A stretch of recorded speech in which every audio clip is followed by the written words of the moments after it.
La enseñanza falsa. Tomado del libro Depresión Espiritual. Por Martyn Lloyd-Jones.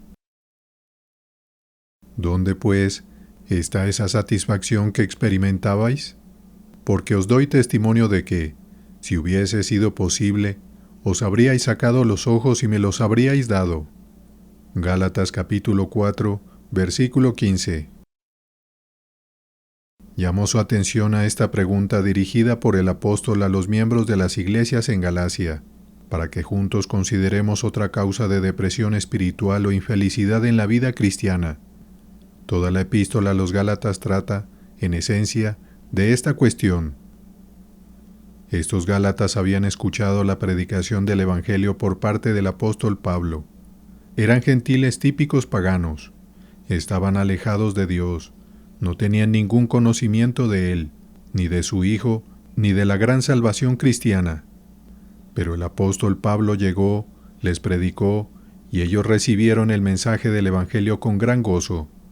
Él describe, incluso con detalle, el gozo que experimentaron cuando lo conocieron y escucharon su predicación por primera vez.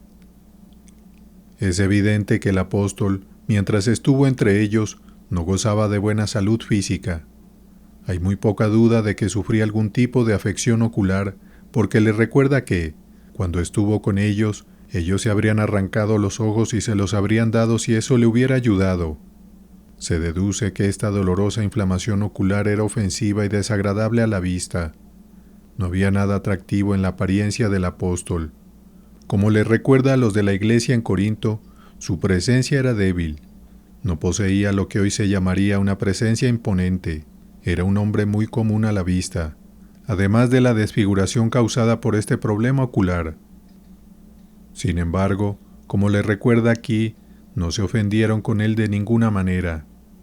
Les dice, y no menospreciaste ni desechaste la prueba que había en mi cuerpo, sino que lo recibieron como un ángel de Dios, como a Cristo Jesús mismo, y se regocijaron en esta maravillosa salvación.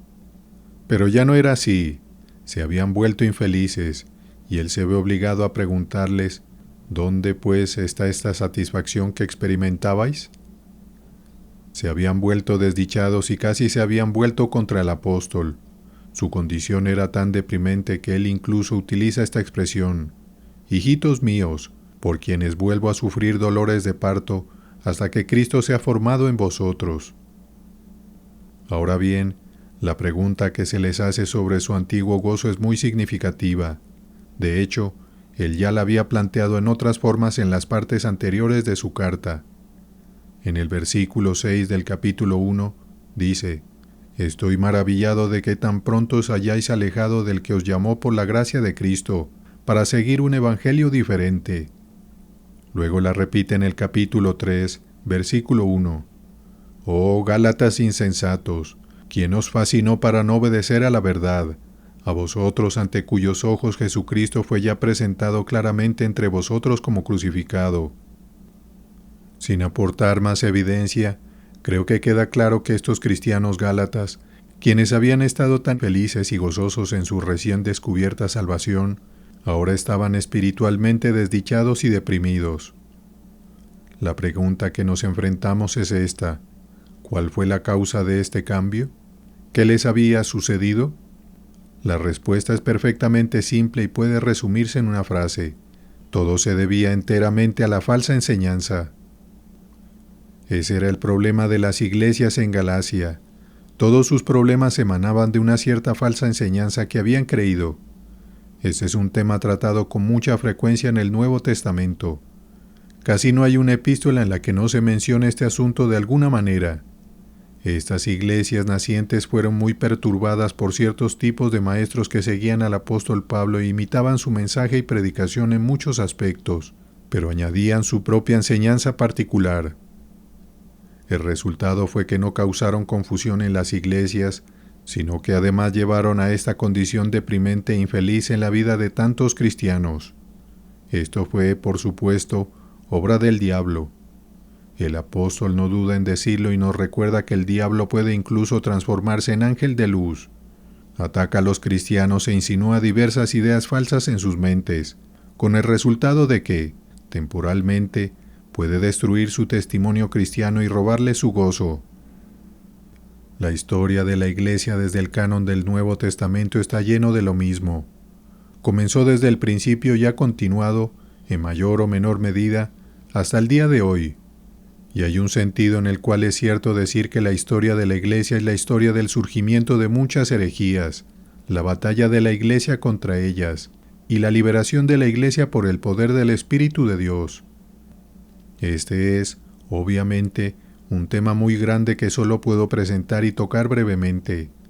La falsa enseñanza puede aparecer en muchas formas diferentes, pero podemos dividirlas en dos categorías principales. A veces toma la forma de una negación flagrante de la verdad de los principios y doctrinas fundamentales de la fe cristiana. Seamos claros respecto al hecho de que, en ocasiones, puede adoptar esa forma. Puede presentarse como algo cristiano, pero, en realidad, ser una negación del mensaje cristiano. Ha habido, y aún existen, enseñanzas que se llaman a sí mismas cristianas, pero que incluso niegan la deidad del Señor Jesucristo, junto con otras doctrinas fundamentales y básicas de nuestra fe. Sin embargo, la falsa enseñanza no siempre toma esa forma. Existe otra forma, y es a la que ahora dirijo su atención en particular. En cierto sentido, esta segunda es aún más peligrosa que la primera, y esta es la forma que había tomado entre las iglesias de Galacia. Aquí no se trata tanto de una negación de la fe, ni de una contradicción de los elementos fundamentales, sino de una enseñanza que sugiere que algo más es necesario además de lo que ya hemos creído. Esa fue la peculiar forma que tomó en el caso de Galacia. Ciertos maestros habían ido a las iglesias allí y habían dicho, en esencia, sí, creemos en el Evangelio y estamos de acuerdo con la predicación de Pablo. Es perfectamente correcta, todo lo que dijo es correcto, pero no fue lo suficientemente lejos. Dejó fuera algo que es absolutamente vital, y ese algo vital es la circuncisión. Conserven todo lo que creen, pero si quieren ser verdaderos cristianos, además deben ser circuncidados. Esa era la esencia de su enseñanza. No es en absoluto difícil ver cómo surgió esa enseñanza particular. Después de todo, los primeros cristianos eran judíos. Pueden leer la historia en los Evangelios y en el libro de los Hechos de los Apóstoles. Seamos justos con ellos. Es muy fácil entender su situación. Sabían que su antigua religión había sido dada por Dios y que era verdadera. Su dificultad era cómo comprender la nueva enseñanza a la luz de su enseñanza antigua y tradicional. Sabían que la circuncisión había sido dada por Dios a Abraham y que había continuado desde entonces. Pero aquí una nueva enseñanza que se decía que la circuncisión ya no era necesaria, que esa antigua distinción entre judío y gentil había sido abolida, que la circuncisión, junto con la ley ceremonial, había cumplido su propósito y ya no era obligatoria para el pueblo de Dios. Muchos estaban incómodos con esto. Ya no les molestaba que los gentiles se unieran como tal. Al principio, eso había sido un problema para ellos. Recuerden que incluso el apóstol Pedro encontró eso algo difícil, y que solo cuando Dios le dio la visión desde el cielo estuvo dispuesto a recibir a Cornelio y a otros gentiles en la iglesia cristiana. Pero aún no podían entender cómo un gentil podía volverse cristiano sin, al mismo tiempo, convertirse también en judío. Podían ver que el cristianismo era el resultado lógico de su antigua religión, pero no podían comprender cómo alguien podía ingresar a él sin pasar primero por la circuncisión. Así que fueron a estos cristianos gentiles en Galacia y les sugirieron que, si querían ser verdaderos cristianos, también debían someterse a la circuncisión y ponerse bajo la ley. Ese es el tema que el apóstol trata en esta epístola a los Gálatas. No pueden leerla sin sentirse conmovidos, sin sentirse atrapados. Pablo escribe con pasión. Está tan preocupado por este asunto que incluso omite el saludo preliminar habitual y después de abrir su carta, entra directamente en su tema y hace su pregunta. ¿Por qué siente esta pasión? ¿Por qué está tan conmovido?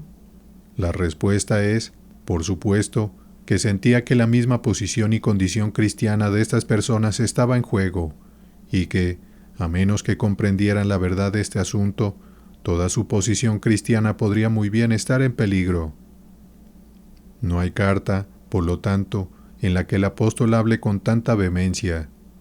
Escuchen esto, mas si aún nosotros, o un ángel del cielo, os anunciare otro evangelio diferente del que os hemos anunciado, sea anatema. No pueden leer nada más vehemente que eso. Y lo repite, como antes hemos dicho, también ahora lo repito, si alguno os predica diferente evangelio del que habéis recibido, sea anatema. Esa es la forma en que silencia cualquier tendencia a decir, no importa que estas personas no vean lo que yo veo, todos somos cristianos. De ninguna manera, aquí hay una intolerancia definida porque, como sugiere y enseña, toda la posición cristiana está involucrada en este asunto. Estoy llamando su atención a esto no por algún interés particular en la historia de los Gálatas como tal, sino por su relevancia para nosotros. Esa es la gloria del Nuevo Testamento. No es un libro académico, es el libro más actualizado. No hay un solo problema o herejía descrita en el Nuevo Testamento que no se encuentre de alguna forma o manera en la Iglesia en este momento. No estamos involucrados en una mera discusión académica sobre la depresión espiritual. Estamos hablando de nosotros mismos y estamos hablándonos unos a otros. Y es porque estas cosas aún están con nosotros y porque la herejía de los Gálatas, en una forma moderna, sigue presente, que llamo su atención a ello. Muchos cristianos han pasado por esta experiencia.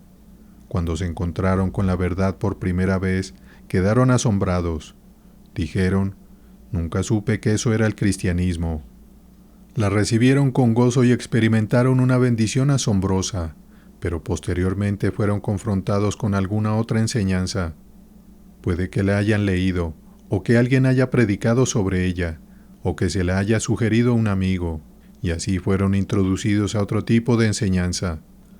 De inmediato esta otra enseñanza les atrajo porque parecía tan espiritual y prometía una bendición tan inusual si tan solo la creían, y así la adoptaron. Pero entonces comenzaron a ser infelices y confundidos. Otros que no la aceptaron del todo igualmente fueron afectados por ella, porque los perturbó y porque no pudieron responder a sus argumentos. Su gozo pareció desvanecerse, y quedaron en perplejidad. Cualquiera que sea el caso, pierden su felicidad inicial. Casi no hay necesidad de mencionar enseñanzas específicas, pues estoy seguro de que saben a qué me refiero.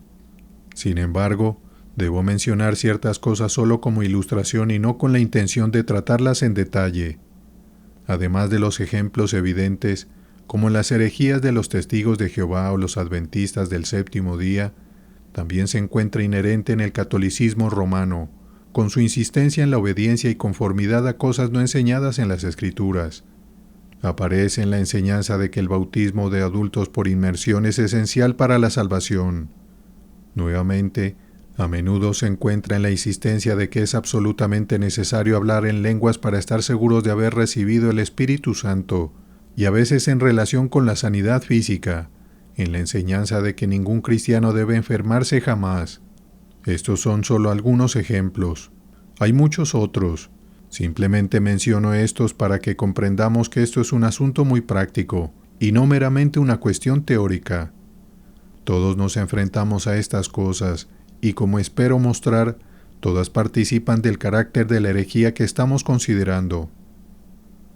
Aquí, me parece, el apóstol ha establecido de una vez y para siempre un gran principio que debemos tener siempre presente, si queremos protegernos contra estos peligros y asegurarnos de que estamos firmes en la libertad con que Cristo nos hizo libres, y no siendo sujetos otra vez al yugo de esclavitud. Fue su amor por estas personas lo que le llevó a escribir de esta manera. Como les dice aquí, se sentía como un padre hacia sus hijos. No era que el apóstol fuera pedante, estrecho, intolerante o egocéntrico. Por el contrario, su única preocupación era la vida espiritual y el bienestar de estas personas. Hijitos míos, dice, es como una madre, vuelvo a sufrir dolores de parto hasta que Cristo sea formado en vosotros. Y es en ese espíritu que dirijo su atención a este tema. Dios sabe que preferiría no tratarlo en absoluto. Vivimos en una época que no gusta de este tipo de cosas, La tendencia es decir, ¿qué importa? Y esta tendencia es evidente no solo en aquellos que están fuera de la iglesia, sino también en aquellos que están dentro de la iglesia. Por lo tanto, lo abordo con reluctancia y simplemente porque siento que estaría traicionando mi llamado por Dios al ministerio cristiano si no expusiera la verdadera enseñanza de la palabra de Dios, sea cual sea la posición moderna al respecto. ¿Cómo entonces enfrentamos esta clase de situación? Lo primero que el apóstol establece es la cuestión de la autoridad. Esto, por necesidad, debe ser lo primero. Estas perplejidades y problemas no son una cuestión de sentimientos ni de experiencias, y jamás deben ser juzgados meramente por los resultados. La falsa enseñanza puede hacer muy infelices a las personas. Dejemos esto claro. Si juzgan solo en términos de experiencias y resultados, descubrirán que cada culto y herejía que el mundo o la iglesia hayan conocido será capaz de justificarse. ¿Cuál es entonces la autoridad? El apóstol nos lo dice claramente en el primer capítulo.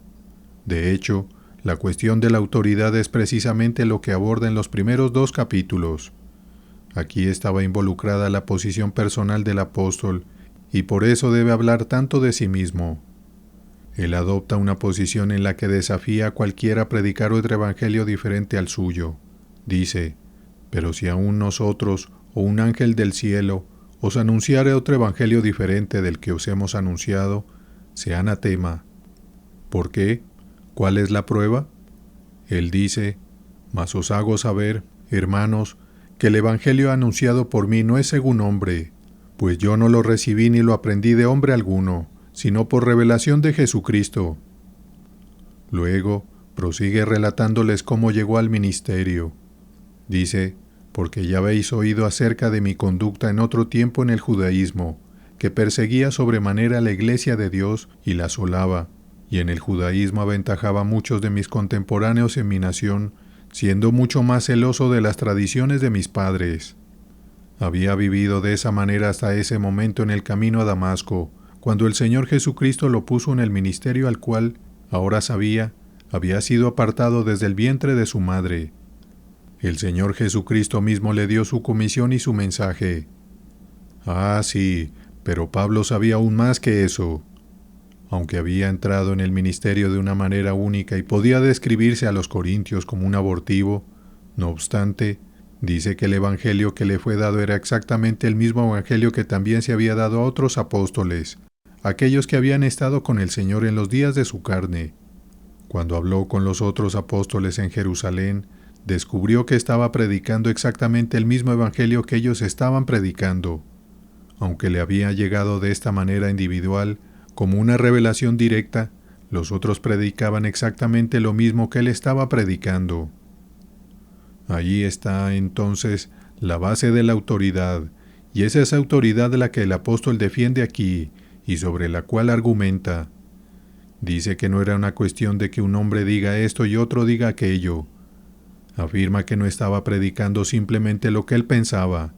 Le fue dado a él como les fue dado a los otros apóstoles, y todos estaban diciendo lo mismo. La prueba de la verdad es su apostolicidad. ¿Es y se conforma al mensaje apostólico? Esa es la prueba y ese es el estándar. El Evangelio de Jesucristo, tal como se anuncia y enseña en el Nuevo Testamento, no reclama menos que venir con la autoridad del Señor Jesucristo mismo, quien lo dio a estos hombres que, a su vez, lo predicaron y lo hicieron escribir. Aquí está el único estándar, y sigue siendo el único estándar. No tenemos ningún estándar aparte del Nuevo Testamento, y por lo tanto, debemos tomar cada punto de vista, llevarlo a la luz de esto y sostenerlo en la luz. Al hacerlo, encontraremos que estas falsas enseñanzas siempre son culpables en una o dos áreas. La primera es que pueden contener menos de lo que dice el mensaje apostólico. Tengamos bien claro que existe un mensaje apostólico, una verdad positiva en la cual todos los apóstoles estuvieron de acuerdo y que predicaron. Hay un mensaje definido. Ahora bien, la falsa enseñanza puede ser culpable de declarar menos que ese mensaje, de omitir ciertas cosas. Esto es algo que engaña a muchos cristianos hoy en día. Si alguien dice algo abiertamente incorrecto, Pueden ver de inmediato que está equivocado, pero no son tan rápidos para darse cuenta de que una enseñanza puede estar equivocada porque es menos que el mensaje apostólico, porque no dice ciertas cosas. Puede ser menos que la enseñanza verdadera acerca de la persona del Señor Jesucristo. Puede negar su encarnación, puede negar las dos naturalezas en una sola persona, puede negar el nacimiento virginal, puede negar lo milagroso en su vida, puede negar la resurrección literal y física. Se llama a sí mismo cristiano, pero es menos que la verdad. Nuevamente, puede negar en algún punto la obra de Cristo. Puede negar el hecho de que, al que no conoció pecado, por nosotros lo hizo pecado, para que nosotros fuésemos hechos justicia de Dios en él. Puede describir la muerte de Cristo como nada más que una maravillosa demostración de amor. Puede negar que Dios castigó nuestros pecados en su cuerpo sobre el madero. Esto es lo que los apóstoles predicaron, que Cristo murió por nuestros pecados. Si, por lo tanto, una enseñanza omite eso, es menos que la verdad apostólica. Lo mismo ocurre con el nuevo nacimiento. Muy a menudo, esta doctrina no se enseña ni enfatiza su absoluta necesidad. Nuevamente encontramos lo mismo incluso con respecto a la conducta y comportamiento, aunque el Nuevo Testamento enfatiza la conducta y el comportamiento. Las personas pueden decir que creen en Cristo, pero luego tienden a deducir que si creen en Cristo están seguros y no importa lo que hagan. Ese es el terrible error del antinomianismo. El Nuevo Testamento enseña la importancia de las obras diciendo que la fe sin obras es muerta. Ahora bien, dejar fuera cualquiera de estas cosas es quedarse corto respecto al mensaje apostólico. El segundo peligro, como ya hemos visto, es exactamente lo opuesto, es decir, el peligro de añadir a la verdad y, aunque se reconozca que el mensaje apostólico es correcto, sugerir que debe añadirse algo a él. Ahora, eso es lo que estamos abordando en particular. Una vez más, debemos recordar nuestro primer principio, que toda enseñanza debe ser probada por la enseñanza del Nuevo Testamento, no por sentimientos, no por experiencias, no por resultados, no por lo que otras personas estén diciendo o haciendo.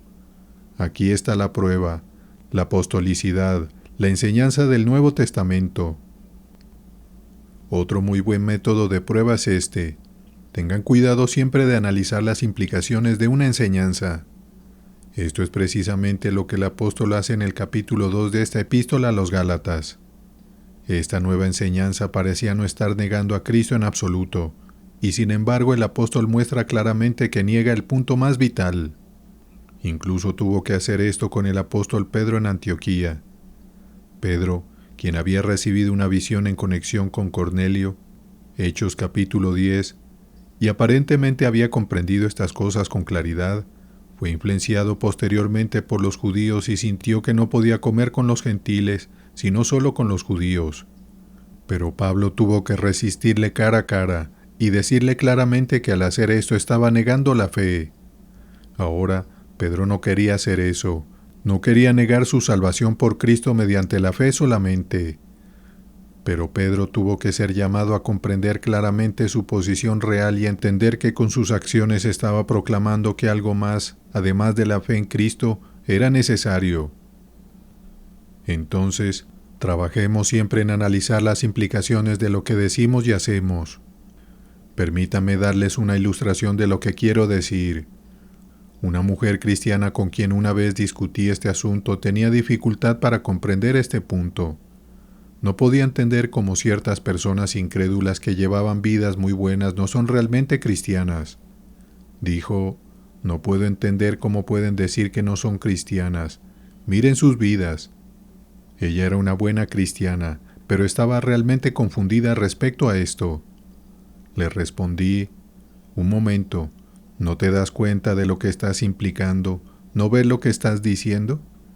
En realidad estás diciendo que las personas son tan buenas, tan excelentes y nobles, que el Señor Jesucristo, el Hijo de Dios, no es necesario en su caso, que la venida del Hijo de Dios desde el cielo no les era necesaria, que no necesitaba haber muerto en la cruz, que ellas pueden reconciliarse con Dios mediante sus obras y su buena conducta. ¿No ves que eso es negar la fe? De hecho, con ese argumento estás diciendo que Cristo mismo y su muerte son innecesarios.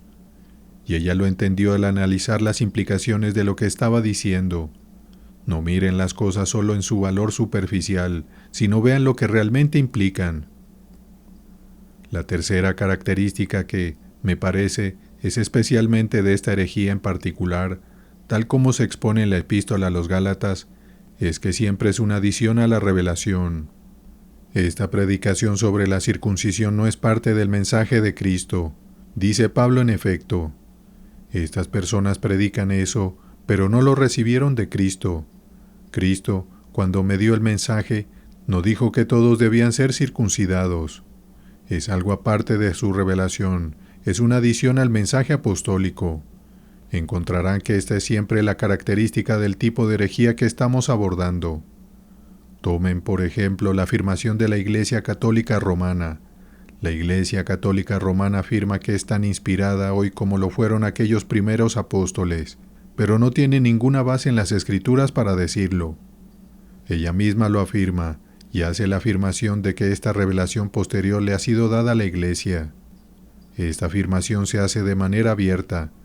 No hay sutileza al respecto, y significa que la Iglesia misma es tan autoritativa como la palabra. Dicen que los pronunciamientos del Papa cuando habla ex cátedra son tan inspirados como las epístolas del Nuevo Testamento y que son una adición a esta revelación. Pero esto no es solo cierto en la Iglesia Católica Romana. Hay otros que hacen afirmaciones similares. Antes de aceptar cualquiera de estas enseñanzas, tómense siempre el tiempo de leer acerca de sus orígenes. Casi invariablemente encontrarán que alguna persona tuvo una visión, y en la gran mayoría de los cultos es una mujer. Lean las historias y verán que la enseñanza se basa en la autoridad de la mujer. El apóstol dice que no permito a la mujer enseñar, pero eso no les importa. No solo eso, la mujer ha tenido una visión y se le ha dado una revelación especial. Ah, dicen, eso no lo encuentras en las Escrituras, pero le ha sido dado directamente a esta persona de parte de Dios y por Dios. Están añadiendo algo a la revelación. Es algo adicional, es algo más avanzado. Afirman que sus fundadores fueron tan inspirados como los apóstoles de Jesucristo y basan su autoridad en eso. Apliquen esta prueba a la mayoría de estos movimientos y verán que es verdad. Pero recuerden que esto también es cierto de muchos que están aún dentro de las filas de la Iglesia cristiana y que, sin embargo, adoptan esta visión de las Escrituras. Ah, sí, dicen, esos hombres fueron inspirados, pero los hombres aún son inspirados. No negamos la inspiración, pero decimos que se puede añadir a la verdad. Los primeros siglos no agotaron la revelación de la verdad, y cosas especiales nos están siendo reveladas a través de nuestro mayor conocimiento y aprendizaje en este siglo. Eso es añadir a la revelación. Eso significa que las Escrituras ya no son suficientes. Los descubrimientos de la erudición moderna deben añadirse, pero al permitir las adiciones de la mente y las perspectivas modernas, realmente están afirmando una revelación adicional. Otra característica invariable de estas enseñanzas es que siempre enfatizan algún aspecto en particular y le dan gran prominencia. En el caso de los Gálatas, era la circuncisión, pero, sea lo que sea, este aspecto en particular es lo que ha dado lugar a la enseñanza especial. Es el motor principal de todo movimiento. Reconocen que ustedes son verdaderos creyentes, pero además deben tener este aspecto. El día séptimo, el bautismo por inmersión, las lenguas, la sanidad o cualquier otra cosa. Este aspecto es esencial. Es lo más importante. Siempre ocupa una posición prominente. Está en el centro. Y ustedes son más conscientes de ese aspecto que de Cristo, porque el énfasis está en eso. No se puede explicar el movimiento aparte de ese aspecto, ya sea la circuncisión o cualquier otra cosa. El tercer punto es que todas estas cosas son una adición a Cristo. El católico romano dice, por supuesto, creemos en Cristo, pero también deben creer en la Iglesia, deben creer en la Virgen María, deben creer en los santos, deben creer en el sacerdocio además.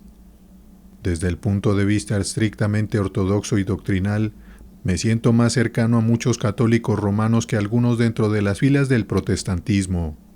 Pero donde me separo y debo separarme de ellos es que añaden estos elementos vitales: Cristo, más la Iglesia, más la Virgen María, más los sacerdotes, más los santos y así sucesivamente. Cristo solo no es suficiente y no ocupa toda su gloria única en el centro.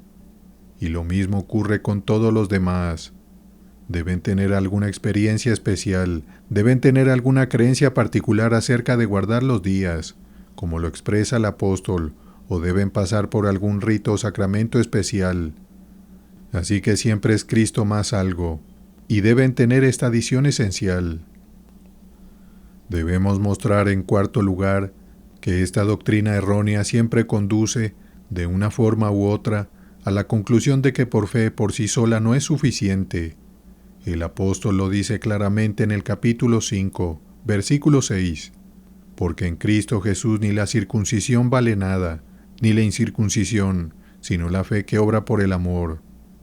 Estas falsas enseñanzas siempre nos dicen que debemos hacer algo nosotros mismos. Debemos añadir algo, alguna acción de nuestra parte, o permitir que algo nos sea hecho. La fe no es suficiente. No estamos firmes en la fe, y la justificación no es solo por la fe. Debemos realizar alguna obra específica, debemos hacer algo especialmente antes de poder obtener esta gran experiencia de salvación. Pero según Pablo, decir tales cosas significa que hemos caído de la gracia. Por último, permítame señalar esto, y agradezco a Dios por esta última prueba, porque ha sido de gran ayuda para mí. Creer en tales enseñanzas siempre conduce a negar experiencias cristianas previas. ¿Dónde está, pues, esa satisfacción que experimentabais? Ustedes saben a qué se refiere con esto. Él dice, en esencia, Gálatas insensatos, amados Gálatas, ¿realmente me están diciendo que lo que experimentaron cuando primero vine entre ustedes no tuvo valor, que fue inútil? ¿Dónde está, pues, esa satisfacción que experimentabais? Oh Gálatas insensatos, ¿quién os fascinó? Saben que todos los que son de las obras de la ley están bajo maldición. Saben que han recibido el Espíritu. Regresen, recuerden que han recibido el Espíritu. ¿Lo recibieron por las obras de la ley? Por supuesto que no. ¿No ven que están negando su propia experiencia pasada? Estas falsas enseñanzas son todas culpables de esto. Eso es lo que el apóstol señala en su relato de su argumento con Pedro. Le dijo a Pedro que estaba retrocediendo en su propia vida y experiencia. Ese es el significado de todo su argumento sobre Abraham también. Abraham fue bendecido, no después de la circuncisión, sino antes de la circuncisión. Por lo tanto, no se puede decir que la circuncisión sea esencial. Abraham recibió su gran bendición antes y no después de la circuncisión. Decir que la circuncisión es esencial es, por lo tanto, negar esta experiencia. ¿Cuántas veces he tenido que usar este argumento? Estas enseñanzas equivocadas son sutiles y atractivas, y ustedes sienten que eso es lo que necesitan, que debe ser correcto. Entonces, de repente, recuerdan este argumento sobre la experiencia y eso lo sostiene. Se recuerdan, por ejemplo, de hombres como George Whitefield o John Wesley, quienes sin duda fueron llenos del Espíritu de manera asombrosa, impresionante, poderosa por Dios, grandes santos de Dios y entre los mayores siervos de Dios. Sin embargo, encuentran que ellos observaban el primer día de la semana y no el séptimo.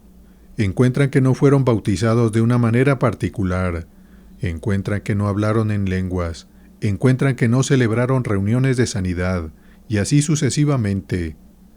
¿Debemos decir que todos estos hombres carecían de conocimiento, discernimiento y entendimiento?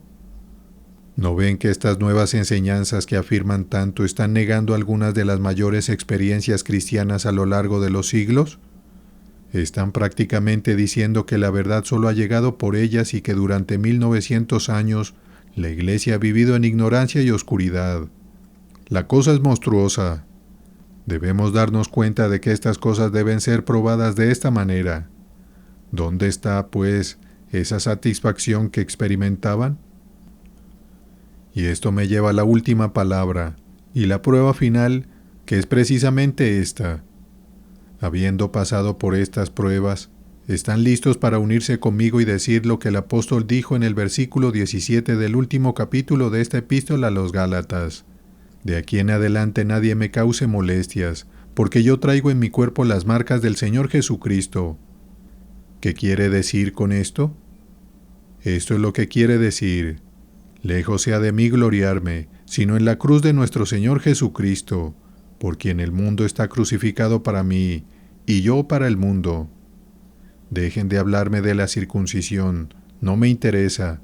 Dejen de hablarme de los observadores del séptimo día, o de cualquier otra secta particular. Dejen de hablarme de todas estas cosas que se consideran esenciales y absolutas y debo ser cristiano por completo. Yo no las quiero. Lejos sea de mí gloriarme. No me jactaré en nada ni en nadie, ni en ninguna enseñanza esencial, sino en nuestro Señor Jesucristo, y Él solo. Él es suficiente.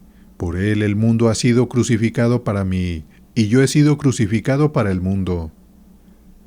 Déjenme decirlo claramente: no me jactaré, no me gloriaré, ni siquiera en mi ortodoxia, porque incluso eso puede ser una trampa si hago de ella un Dios. Solo me gloriaré en esa persona bendita, por medio de la cual se ha hecho esta gran obra, con quien morí, con quien he sido sepultado, con quien estoy muerto al pecado y vivo para Dios, con quien he resucitado, con quien estoy sentado en los lugares celestiales, por quien y por quien solo el mundo ha sido crucificado para mí, y yo he sido crucificado para el mundo. Cualquier cosa que quiera entrar en el centro en lugar de Él, cualquier cosa que quiera añadirse a Él, yo la rechazaré. Conociendo el mensaje apostólico acerca de Jesucristo directamente en toda su sencillez y gloria, fuera sea de nosotros que añadamos algo a ello. Regocijémonos en Él en toda su plenitud y en Él solo. La enseñanza falsa, por Martin Lloyd-Jones. Colgado en el madero.